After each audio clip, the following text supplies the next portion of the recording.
కరెక్ట్గా మూసి ఒడ్డున మనం ఉన్నాం.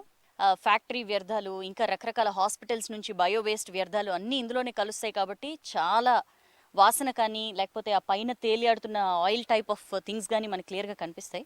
అయితే ఇప్పుడు నేను ఎందుకు చెప్తున్నానంటే మనం కరెక్ట్గా ఇక్కడ ఒక మోటార్ బిగించి దీని ద్వారా అంటే ఈ మూసి వాటర్ని వాడుకుని ఇక్కడ కొన్ని ఎకరాల పంట పొలాలు సాగవుతున్నాయి.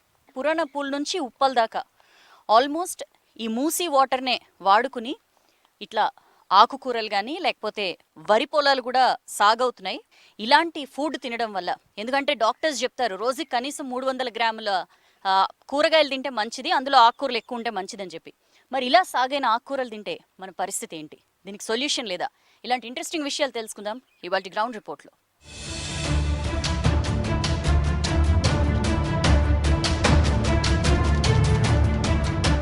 మనం పాలకూర చూస్తున్నాం. చూడ్డానికి చాలా చక్కగా ఫ్రెష్గా గ్రీన్గా కళకళలాడుతోంది.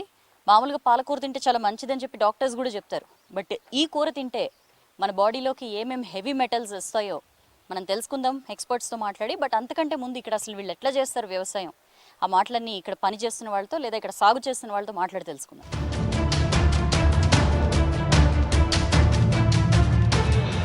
ఏం పెద్దమ్మ ఏంటిది, ఏమేస్తారు ఇక్కడ? విత్తనాలు. అదే ఏం పండిస్తారు? తోటకూరలు, ఆకుకూరలు అన్నీ ఆకుకూరలేగా మూసి నీళ్ళలో పండిస్తారు ఇవన్నీ. ఇక మరి ఏం పండిస్తాం, ఇక్కడ ఉన్నదే కా బతుకు తెరివాయి. బోల్ వేసేవాళ్ళు బోల్రు, పండించుకుంటాం. అక్కడ పోతేనే బోల్రు, ఇక్కడ మురికిళ్ళతో పంటలు మాకు. మరి తినొచ్చా ఇవి? వరి పంట వండి అన్నం తిన్నాక గీది పడ్డదా? కాదు పెద్దమ్మ, నువ్వే అంటావు కదా మురికి నీళ్ళు కదా అని. మరి మురికి నీళ్ళతో తినొచ్చా పండితే? అంతా తింటూనే ఉన్నాం, ఉంటూనే ఉన్నాం. ఇంకెక్కడ పోతుంది ఇదంతా? సో ఈ పొలం వీరిదే అన్న. మీ పేరు? యాదగిరి మేడం. యాదగిరి గారు. అవ్వ చెప్తుండే ఇదంతా మూసి నీళ్ళు అని చెప్పి. మరి మీకు మంచినీళ్ళు రావు ఇక్కడ? లేవు మేడం, మంచినీళ్ళు ఓన్లీ మూసి వాటర్. మూసి వాటర్తో ఈ ఆకుకూరలన్నీ పండిస్తారు. ఎక్కడెక్కడికి పంపిస్తారు ఇవి? Markets? LB Nagar, NTR market, Uppal market, Gudimalkapur. ఏమైనా తేడా ఉంటుందా అన్న? అంటే మంచి నీళ్ళతో పండిన పంటలకిను ఈ మురికి నీళ్ళతో పండిన పంటలకి వాసన కానీ ఏమైనా? వాసన ఏముండదు మేడం. ఈ మురికి నీళ్ళతో ఏంటంటే జల్దీ పెరుగుతుంది. మంచి నీళ్ళతో తక్కువ లేట్ అవుతుంది అన్నమాట. వాసన ఏముండదు. ఎప్పుడైనా ట్రై చేసిండ్రా మీరు ఈ నీళ్లు కాకుండా మంచి నీళ్ళతో సాగు చేద్దామని? ఇక్కడ అసలు మంచి లేవుగా మేడం. మంచిలో ఉన్న సైడ్ మాత్రం కూడా కూర అనేది ఎదగదు అనమాట. రైట్, తెలుసు మురికి నీళ్లతో సాగు చేస్తే మంచిది కాదని తెలుసు. బట్ ఎప్పటి నుంచో ఇంకా అవే తింటున్నాం. వరి కూడా పండుతోంది, అది కూడా తింటున్నాం. పశుగ్రాసం పశువులు తింటున్నాయి. ఇంకా తప్పదు, మంచినీళ్ళు అయితే ఎక్కువ కాస్ట్, అది పెట్టుకునే స్తోమత కూడా లేదని చెప్పి ఇది పండిస్తున్న రైతు కూడా చెప్తున్నారు. మరికొంతమందితో మాట్లాడదాం.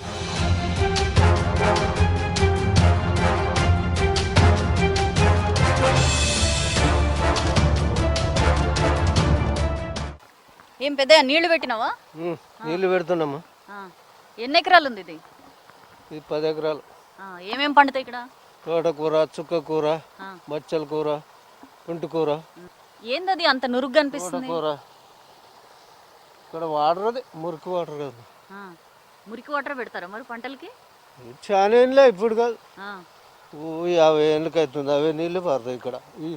ఇక్కడ గడ్డంతా ఆకుకూరలు, ఉప్పలు అంతా ఇవి ఎక్కువ నీళ్ళు. మరి ఇవి తింటే ఏం కాదు ఆరోగ్యానికి? ఇక గడ్డనే అంటారు, తింటూనే ఉంటారు, పోతూనే ఉంటారు. ఇక పోయి పోతూనే ఉంటారు. మీరు ఇక్కడ పని చేస్తారు కదా, మీకేం చేతులు మంటలు వేయడం అవేమి ఉండదా? ఏముండదు, మేము ఇంకా గట్టిగా ఉన్నాం, ఏ రోగం లేదు మాకు. మీకేం ఎఫెక్ట్ ఉండదు మురికి నీళ్ళు? ఏం లేదు. కాదు పెద్దయినా, అసలు మంచి నీళ్లు బోర్ నీళ్ళకి పండవా ఆకుకూరలు? లేకపోతే కొంచెం టైం పడుతుందా? టైం పడుతుంది. ఇవి నెలకు వస్తాయి, అవి 40 రోజులు పడుతుంది. అయినా గింతే ఉంటుంది. కూర గట్టిగా ఉంటుంది, మంచి సాపుగా ఉంటుంది. ఈ కూర జర మెత్తగా ఉంటుంది, జల్లి ఊకనే నలిగిపోతుంది. కాదు, మీకు నీళ్లు దొరకక ఇట్లా పండిస్తురా లేకపోతే తొందరగా వస్తుంది అని చెప్పి? నీళ్ళు దొరకకమ్మా.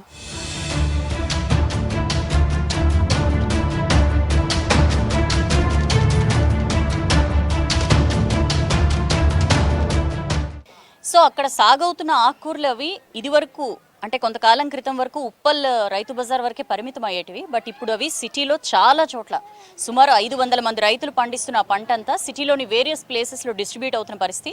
వాటినే మనం రకరకాలుగా కొనుక్కుంటున్నాం, తింటున్నాం, వాడుతున్నాం. అండ్ ఆ గడ్డి మేసిన ఆ గేదెలు ఇచ్చే పాలు తాగుతున్నాం. దీనివల్ల ఎలా ఎకోసిస్టమ్ ఎలా దెబ్బతింటుంది, అసలు ఎలాంటి ఈ హెవీ మెటల్స్ మనం వీటి ద్వారా మనం కన్జ్యూమ్ చేస్తున్నాం, దీని గురించి మనం ప్రముఖ పర్యావరణవేత్త రాజిరెడ్డి గారిని అడిగి తెలుసుకుందాం. రాజిరెడ్డి గారు, ఎట్లాంటి హెల్త్ ప్రాబ్లమ్స్ అండ్ అసలు ఎలాంటి హెవీ మెటల్స్ మనం లోపల కన్జ్యూమ్ చేస్తున్నాం? అంటే మూసీలో వచ్చే వాటర్ ఏదైతే ఉందో ఇండస్ట్రియల్ ఎఫ్లుయెంట్స్ అంటే ఇండస్ట్రియల్ వేస్ట్ ట్రీటెడ్ కావచ్చు అన్ట్రీటెడ్ కావచ్చు, తర్వాత మన ఇండ్ల నుంచి వచ్చే వ్యర్థ పదార్థాలు కూడా మూసీలో కలపడం వల్ల దీని నుంచి హెవీ మెటల్స్ మనకు కలుస్తున్నాయి. హెవీ మెటల్స్తో ఏమైందంటే టాక్సిసిటీ టాక్సిసిటీ ఈజ్ ఏమేం మెటల్స్ కలుస్తున్నాయి? కాపరు, ఫెర్రసు, ఫెడనియము, తర్వాత మీకు కొన్ని అనుధార్మిక పదార్థాలు కూడా అందులో కలుస్తున్నాయి. హెవీ మెటల్ ఏమైందంటే మీకు తొందరగా డైజెస్ట్ కావు, అంటే జీర్ణం కావు.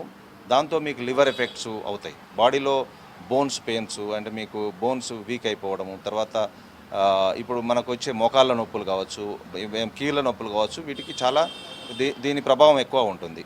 జంతువుల యొక్క జీవితం సపోజ్ 30 సంవత్సరాలు అనుకుంటే అవి 10 సంవత్సరాలు 15 సంవత్సరాలుగా సరిపోతాయి. సో అది ఒకటి. తర్వాత ఏంటంటే వాళ్ళకి అక్కడ ఆ నీళ్ళతో ఎక్కువ గడ్డి అంటే ప్యాడీ ఎక్కువ వస్తుంది కనుక దాన్ని కట్ చేసి వేస్తున్నారు. ఇప్పుడు ఆవులకి కానీ గేదెలకు కానీ అదే గడ్డిని వాడుతున్నారు. ఇంకా వేరే హైదరాబాద్లో వేరే గడ్డి ఎక్కడి నుంచి రాదు, అది గడ్డి మొత్తం అందరికీ వాడుతున్నారు.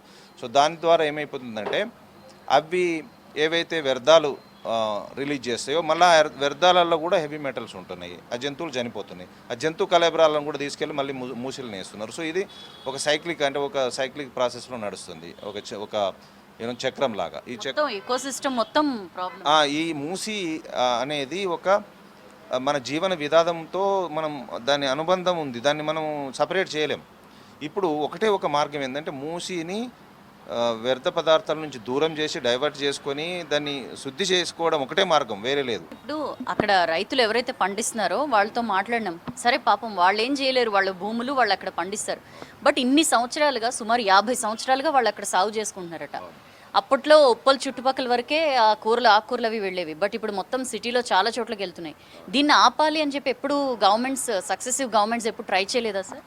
చేయలేరు. ఎందుకంటే 500 నుంచి 600 రైతులు పండిస్తున్నారు. తర్వాత ఏంటంటే వాళ్ళు ఏమనుకుంటారంటే బంజారా హిల్స్, జూబ్లీ హిల్స్, గచ్చిబౌలి, హైటెక్ సిటీలో మేము తినేదంతా మంచిది అని అనుకుంటున్నారు. కానీ యాక్చువల్గా అంటే ఉప్పల్ల వండే పదార్థాలు ఎప్పుడు ఉప్పల్ల అమ్మరు. ఉప్పల్ల తినే జనాలకు తెలుసు ఇక్కడ వండే ప్రతి పంట వ్యర్థాలతో కూడింది. అందుకని వాళ్ళు ఏం చేస్తారంటే పల్లెటూళ్ళ నుంచి తెచ్చుకోవడము, వాళ్ళ గార్డెన్లో పెంచుకోవడం చేస్తున్నారు. మనం నీరు కలుషితమైంది, తర్వాత మనం తినే పంట కలుషితమైంది, తర్వాత ఈ ఎఫ్లయన్స్ తోటి ఆ టాక్సిసిటీ తోటి మనం పీల్చుకునే గాలి కూడా కలుషితమైంది. మనం ఫిల్టర్ చేయలేము. ఇప్పుడు రైతులు మనకు ఎలాంటి కీడు చేయాలని ఎప్పుడు రైతు అనుకోడు. రైతుకు ఏదైతే అవైలబుల్గా ఉందో, ఏదైతే పంట ఉందో ఆ పంట పండిస్తాడు, ఏదైతే భూమి ఉందో ఆ భూమిలో పండిస్తాడు, ఏదైతే నీరు వస్తుందో ఆ నీరుతో పండిస్తాడు. నీరు అదొకటే కాదమ్మా, ఇప్పుడు మీకు బోర్లు ఉన్నాయి. ఈ మూసీ వెంబడి దాదాపుగా మీకు 1,00,000 బోర్లు ఉన్నాయి. ఈ 1,00,000 బోర్లు సమ్మర్లో, అంటే ఇప్పుడు మీకు ఏప్రిల్ నుంచి మొదలు పెడితే మళ్ళీ జూన్ మొదటి వర్షం వరకు, 8 జూన్ మొదటి వర్షం పడుతుంది, ఆరుద్ర కార్తీ, అక్కడి వరకు ఏదైతే వస్తున్నాయో 500 రూపాయలకి 5,000 లీటర్ల నీళ్ళు ఏదైతే మనం కొనుక్కుంటున్నామో అవన్నీ మూసి నీళ్ళే. అంటే ఇఫ్లూయెన్స్ వాటర్ తాగుతున్నాం మనం. ఈ నిన్న పుట్టిన అబ్బాయి నుంచి రేపు చనిపోయే ముసలాయన వరకు ప్రతి ఒక్కరు నీళ్ళు తాగుతున్నారు, ప్రతి ఒక్కరు ఆ గాలి పీల్చుకుంటున్నారు, ప్రతి ఒక్కరు ఆ మట్టిలో పండించుకునే పంట తింటున్నారు. కనుక ఇది నాది కాదు అని అనుకోవడానికి లేదు. ఇది ప్రతి ఒక్కరు భాగస్వాములే, మేమందరం ఎఫెక్ట్ అవుతున్నాం. కనుక దీన్ని ఆపాలి అనే ఉద్దేశం ప్రతి ఒక్క పౌరుల్లో వచ్చినప్పుడు ఇది సాధ్యమైద్ది. సేవ్ మూసీ సేవ్ హైదరాబాద్ అనే స్లోగన్తో ముందుకెళ్తే సాధ్యం కానదని ఏం లేదు, సాధ్యం చేసుకోవచ్చు. Thank you. మనం ఇప్పుడున్నది ఇది ప్రతాప్ సింగారం. ఇక్కడ వరి పండుతుంది. మనం ఇందాక పర్వతాపూర్లో చూసాం కదా, ఆకుకూరలు పండిస్తున్నారు, అలాగే అక్కడ గ్రాసం కూడా పండిస్తున్నారు. ఇక్కడేమో వరి అంటే బియ్యం, ఇవన్నీ తింటాం మనం. అంటే మూసీ వాటర్తో ఇవన్నీ సాగవుతాయి కాబట్టి ఎలాంటి హెల్త్ ప్రాబ్లమ్స్ వస్తాయి ఇప్పుడైతే ఏం తెలియకపోవచ్చు. బట్ ఎంత కాలంలో దీనికి సంబంధించిన ఎఫెక్ట్స్ తెలుస్తాయి మనకి, ఏ అవయవాలకి దీని ఇంపాక్ట్ కలుగుతుంది, ఇలాంటి విషయాలన్నీ డాక్టర్ మాటలో విందాం.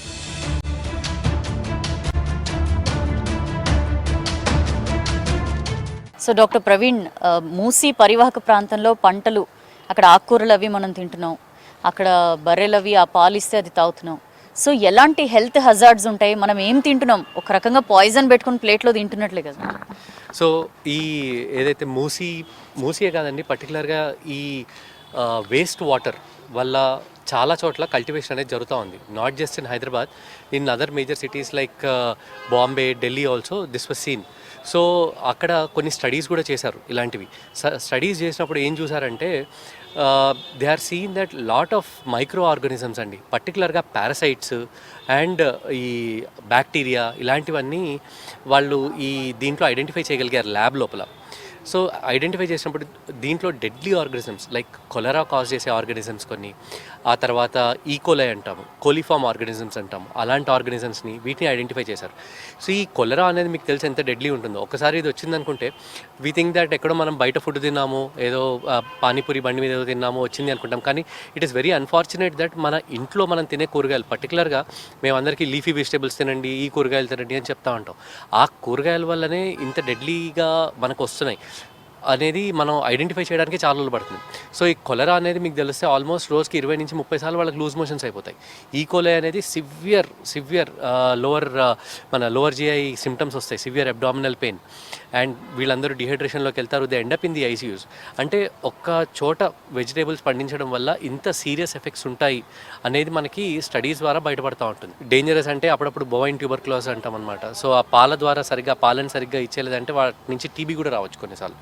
సో ఇలా ఇంత డెడ్లీ డిజీజ్ అన్ని మనకి అపరిశుభ్రమైన వాటర్లో పెంచిన ఈ కూరగాయల వల్ల వీటన్నిటి వల్ల మనకి అనుకోవచ్చు. ఈ హెవీ మెటల్స్ అన్ని కూడా ఎన్విరాన్మెంటలిస్ట్ చెప్తూ కూడా అన్నారు, లెడ్, క్రోమియం, కోబాల్ట్ ఇలాంటి హెవీ మెటల్స్ వెళ్తున్నాయి మన లోపలికని. అవి ఎంతవరకు అంటే ఎంత టైం పీరియడ్లో మన మీద ఇంపాక్ట్ చూపించడం స్టార్ట్ చేస్తుంది డాక్టర్? రైట్. సో పర్టికులర్గా ఈ హెవీ మెటల్స్కి సంబంధించి ఈ కూరగాయలన్నీ మనం లాంగ్ టర్మ్లో కన్జ్యూమ్ చేస్తూ ఉంటామండి. సో ఇదేంటంటే విషం లాగా రోజు తిన్నట్టు మనం అన్నం తింటున్నాం, అన్నంతో పాటు కొంచెం విషం కూడా కన్జ్యూమ్ చేస్తున్నట్టే ఇది almost. So it will take some years. But ఈ రోజుల్లో మనం ఆలోచిస్తే క్యాన్సర్లు, ఇంతకుముందు ఇన్ని క్యాన్సర్లు ఎక్కడ ఉండేవి? క్యాన్సర్ హాస్పిటల్స్ లోపల ఇప్పుడు ఎన్ని క్యాన్సర్ హాస్పిటల్స్ అయిపోయి ఎందుకు అవుతున్నాయి? ఎందుకంటే మనం తినే ఆహారంలో సగం విషం కలిసిపోతుంది అన్ని చోట్ల. So the best way to do is కూరగాయలు మనం సొంతంగా మనకు కుదిరితే మనం పండించుకోవడం. That is the best possible way. But it is not possible in this cities. So most of the times మీరు కూరగాయలు ఎక్కడి నుంచి అన్నా తీసుకోండి, మోస్ట్ ఇంపార్టెంట్ థింగ్ ఈస్ దాన్ని కడగడం. హాట్ వాటర్లో లైక్ మైల్డ్ హాట్ వాటర్లో కడగడం, చాలాసేపు ఫ్రెష్ రన్నింగ్ వాటర్ లోపల ఈ కూరగాయలను వదిలేయడం, ఆ తర్వాత దేనికైనా పైన పీల్ చేసుకొని తినడం. లీఫీ వెజిటేబుల్స్ మాత్రం కాసేపు నానబెట్టడం, నీట్గా నానబెట్టి ఆ తర్వాత ఆ వాటర్ని పారబోసి మళ్ళీ కాసేపు నానబెట్టి ఆ తర్వాత వండడం. అండ్ వీటిని పూర్తిగా బాగా వండాలి వీటన్నిటిని. సో దట్ హై టెంపరేచర్స్ లోపల most of these organisms die. And salads వీలైనంత తక్కువగా కన్స్యూమ్ చేయడం. బయట నుంచి తీసుకున్న సాలెడ్స్, ఇప్పుడు బయట మనం షాప్స్ లోపల ఇక్కడక్కడ సాలెడ్ కొనేసి తినేస్తూ ఉంటాం. కానీ వాళ్ళు ఆ సాలెడ్ అనేది ఎక్కడి నుంచి తీసుకొచ్చారు, ఆ వెజిటేబుల్స్ ఎక్కడ కొన్నారు, వాటిని ఇనఫ్ కడిగారా కడగలేదా? This the most dangerous thing. మనం ఇప్పుడు ఏదైనా బిర్యానీ ప్యాకెట్ తెప్పించుకున్నాం, దాని లోపల ఫస్ట్ వచ్చేది మనకి చూస్తే కొన్ని కీరా అండ్ ఆనియన్స్ ఉంటాయి. Are they clean or not we don't know. So వీలైనంత వరకు బయట సాలెడ్స్ అవాయిడ్ చేయడం చాలా ఇంపార్టెంట్. చూస్తున్నాం కదా ఎక్కడ సాగవుతున్న ఆకుకూరలు ఎక్కడికి వస్తున్నాయో వీటిని అమ్మడానికి దానికి సిటీలోని వివిధ ప్రాంతాలకి వీటిని చేరవేస్తూ ఉంటారు. అయితే అసలు ఎట్లా మొక్కలు ఎట్లా పీల్చుకుంటాయి, ఎందుకంటే పొల్యూటెంట్స్ అవి ఉంటాయి నీళ్ళలో, వాటిని ఎట్లా అబ్జర్వ్ చేసుకుంటాయి, ఆ ప్రాసెస్ని ఏమంటారు, దీన్ని అదుపు చేయడానికి కానీ లేకపోతే దీన్ని నివారించడానికి వేరే మార్గం ఏం లేదా? మనం మాట్లాడదాం పర్యావరణ శాస్త్రవేత్త రామాంజనేయులు గారితో.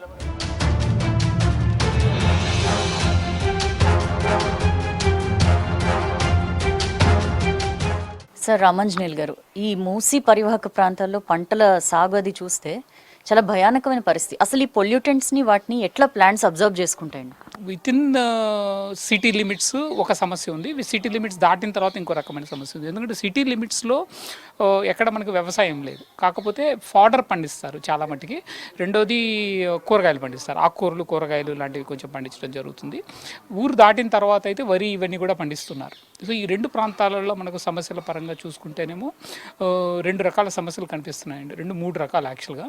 హెవీ మెటల్స్ చాలా వస్తున్నాయి ఫుడ్లోకి. హెవీ మెటల్స్ అంటే ఇప్పుడు మనకి క్యాడ్మియం, నికెల్, లెడ్ ఇలాంటివన్నీ కూడా, అంటే ఈ ఇండస్ట్రియల్ పొల్యూటెంట్స్లో నుంచి వచ్చేది ఇవంతా కూడా మనకి కలుస్తుంది. దీంట్లో కలవటం వల్ల మళ్ళీ మన ఆహారంలోకి వస్తుంది అదంతా.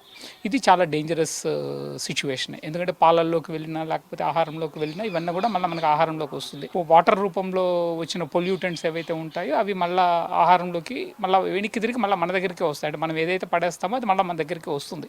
మనం సరిగ్గా డిస్పోజ్ చేయడానికి ప్లాన్ చేసుకోకపోవడం వలన వచ్చిన సమస్య ఇది.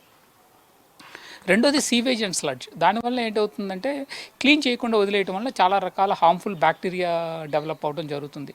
దీనికంటే భయంకరమైంది యాక్చువల్గా సిటీ దాటిన తర్వాత పరిస్థితి ఎట్లా ఉందంటే, మీరు ఏ గ్రామం వెళ్ళి చూసినా కానీ ఈ మొత్తం మూసీ పరివాహక ప్రాంతం అంతా కూడా ఈ నీళ్లు మిగతా గ్రౌండ్ వాటర్ని మిగతా వాటర్నిటిని కూడా కంటామినేట్ చేస్తుంది. దాంతో ఏంటంటే అక్కడ వరి పండించినా కానీ ఆ పొలంలోకి ఎప్పుడైతే రైతులు దిగుతారో వాళ్ళ కాళ్ళు దాదాపు మోకాళ్ళ వరకు కూడా పుండ్లు చాలా విపరీతంగా చూసాం మేము.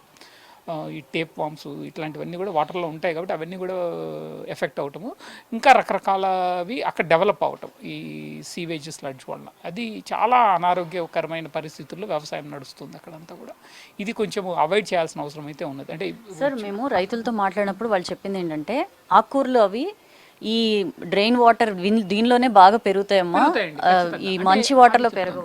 అంటే ఇప్పుడు మనకి డ్రైన్ వాటర్ ఏదైతే ఉంటుందో డ్రైన్ వాటర్లో lot of nutrients are there. ఇప్పుడు మొత్తం సీవేజ్ స్లడ్జ్లో చాలా న్యూట్రియంట్స్ కూడా ఉన్నాయి. At the same time there is also bacteria and fungus, ఇవి కూడా ఉన్నాయి. సో న్యూట్రియంట్స్ వాడుకుని అవి తీసేయాలి అనుకుంటే ప్రాపర్ ట్రీట్మెంట్ ఈజ్ ఇంపార్టెంట్. అది నేను అంటున్నాను. అది చేయకపోవటం వల్ల ఏమవుతుందంటే ఈ హార్మ్ఫుల్వి మాత్రం హైలైట్ అవుతాయి కదా. ఇప్పుడు న్యూట్రియంట్స్ ఉపయోగపడతాయి. సో ఇది ప్రాపర్ ట్రీట్మెంట్ చేయగలిగితే ఇదంతా కూడా న్యూట్రియంట్స్ కిందకు మార్చవచ్చు. అంటే ఈ సీవేజ్ స్లడ్జ్ అంతా కూడా న్యూట్రియంట్స్ కిందకు మార్చవచ్చు. ఇప్పుడు చేస్తున్నది ఏంటంటే మనకు తెలియని దాంతో ఎక్స్పెరిమెంట్ చేస్తున్నాం రైతుల స్థాయిలో. అట్లా కాకుండా ఇదంతా ట్రీట్ చేసి వాడుకోగలిగింది. ఇప్పుడు మొత్తం చైనాలో entire human sewage sludge is treated. So fertiliser use దాదాపు 50% పైన తగ్గిస్తారు వాళ్ళు ఇది వాడటం వల్ల. సో ఆ ప్రాపర్ తెలిసి డీల్ చేయటం వేరును, తెలియకుండా అన్నోన్ థింగ్ డీల్ చేయటం వేరు. సో అది చాలా హార్మ్ఫుల్. అర్బన్ వేస్ట్ మేనేజ్మెంట్ ఒక సీరియస్ ఇష్యూ. అది హౌస్ హోల్డ్ లెవెల్ దగ్గర నుంచి బిగిన్ కావాలండి. ఇప్పుడు మనం ఇంట్లో నుంచి బయటపడేయటము, ఇంట్లో గ్రే వాటర్ ట్రీట్ చేయకపోవటము, తర్వాత సీవేజ్ స్లడ్జ్ ఏ కాలనీకి ఆ కాలనీ ప్లాన్ లేకపోవటము, సిటీ లెవెల్లో ప్లాన్ లేకపోవటం, వీటన్నిటి వల్ల ఏమవుతుందంటే we have become a largest open defecating city. మనము ఇంట్లో నుంచి బయటకు పైప్లో పంపిస్తున్నాం అనుకుంటున్నాం కానీ but you're actually throwing it in open. ఎక్కడికక్కడ ట్రీట్ చేసి ఎక్కడికక్కడ ఆపితే తప్ప అక్యుములేట్ అయ్యేవన్నీ కూడా చాలా సమస్యలు. ఇప్పుడు హైదరాబాద్లో వేస్ట్ అంతా కూడా ఇళ్లలోనూ కాలనీస్లో ఆగిపోతే పర్వాలేదు కానీ ఈవెన్ కిచెన్ వేస్ట్ లాంటిది ఇదంతా ఒక చోటికి అక్యుములేట్ చేసుకొని లారీలో తీసుకెళ్ళి జవహర్ నగర్లో పడేద్దాం అనుకుంటే జవహర్ నగర్లో వాళ్ళకి సమస్య అవుతుంది కదా. Maximum colony level, I think colony level దాటి బయటికి వెళ్లకుండా ఆపటం, ఐ థింక్ కిచెన్ వేస్ట్ పరంగా.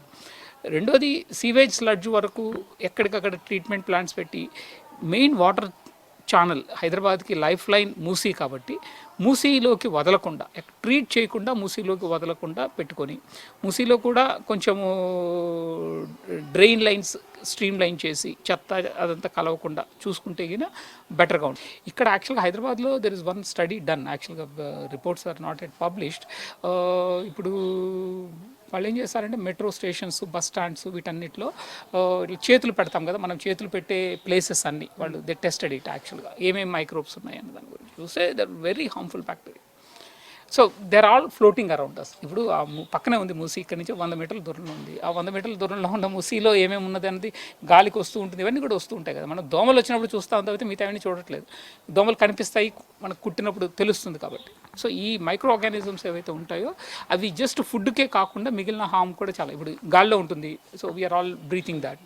సో ఇవన్నీ ప్రాబ్లమ్స్ అనమాట. సార్, ఈ సోర్స్ క్లీనింగ్ కాకుండా రైజో ఫిల్టరేషన్ అలాంటివి ఏమైనా వర్కౌట్ ఉన్నాయండి. అవన్నీ ట్రీట్మెంట్ చేసే ప్రాసెస్ అది. అంటే ఇప్పుడు మనకి మైక్రో ఆర్గానిజమ్స్ అవి వాడి ట్రీట్ చేసేవి ఉన్నాయి, కానీ అవన్నీ కూడా సోర్స్లోనే క్లీన్ చేయాల్సినవి. అంటే ఇప్పుడు ఇళ్లల్లో నుంచి ట్యాంక్లోకి వెళ్ళే లోపు కానీ లేకపోతే కెనాల్లోకి వెళ్ళే లోపు కానీ ట్రీట్ చేయాల్సి, మూసీలోకి వెళ్ళే ముందు ట్రీట్ చేయాల్సి. మూసీలోకి వెళ్ళిన తర్వాత మీరు ఎంత ఫ్లోయింగ్ వాటర్ కదా అది, మీరు ఎంత క్లీన్ చేద్దాం అనుకున్నా చాలా కష్టం అవుతుంది. So that's a problem. So మనం ఆకుకూరలు కొనుక్కుని ఎంత కడుక్కున్నా ఉప్పు నీళ్లు, ఆ నీళ్ళు, ఈ నీళ్ళు, సెలైన్ వాటర్ అని చెప్పన్నారు, ఏం కడిగినా అంటే కొంత మటుకి పోతాయండి, కొంత మటుకి పోతాయి. ఇందాక మీకు అదే చెప్పింది, అంటే కేవలం ఆకుకూరలలోనే రావట్లేదు సమస్య. ఇప్పుడు హెవీ మెటల్స్ ఉన్నాయనుకోండి లోపల ఉంటాయి, మీరు ఏం చేస్తారు దాన్ని క్లీన్ చేస్తే పోయేది కాదు. హెవీ మెటల్స్ అన్నీ కూడా ఇప్పుడు లెడ్, క్యాడ్మియము లాంటివి అయితేనేమో చాలా హెవీ క్వాంటిటీ, మెర్క్యూరీ చాలా ఎక్కువ క్వాంటిటీలో వస్తున్నాయి, అల్యూమినియం ఇవన్నీ కూడా ఎక్కడి నుంచి వస్తున్నాయి? ఇప్పుడు మనం పడేసే బ్యాటరీలు, మనం పడేసే ట్యూబ్ లైట్లు మనం వాడి పడేస్తాము. పడేసిన తర్వాత వర్షం పడుతుంది, వర్షంలో కలుస్తుంది, అదంతా మళ్ళీ నీళ్ళల్లో కలుస్తుంది. సో ఈ సైక్లింగ్ ఏదైతే ఉందో దీన్ని మీరు ఆపాలి అనుకుంటే కానీ ఇక్కడ పడేయటం దగ్గర ఆపాల్సిందే. అవన్నీ మనం చేస్తాము, తర్వాత ఎవడో ట్రీట్ చేస్తారు అనుకుంటే అయ్యేది కాదు. And it will be pretty expensive. మీరు ఇళ్లలో సపరేట్ చేసి ఓన్లీ ప్లాస్టిక్ వేస్ట్ మాత్రమే బయట వాళ్ళకి ఇస్తే కానీ వాళ్ళందరూ దాన్ని వాడేసుకుంటారు, అసలు బయటికి వెళ్ళదు. అది ప్రాసెస్ చేస్తారు, దాన్ని వాడుకుంటారు. బయో వేస్ట్ మీరు కంపోజ్ చేసుకొని మీరు ఇళ్లలో వాడుకోవచ్చు, లేకపోతే కాలనీలో వాడుకోవచ్చు. Otherwise you can sell it. అది కాకుండా ఎప్పుడైతే కంబైన్ చేస్తారో తర్వాత ట్రీట్ చేయాలనుకుంటే అయ్యేది.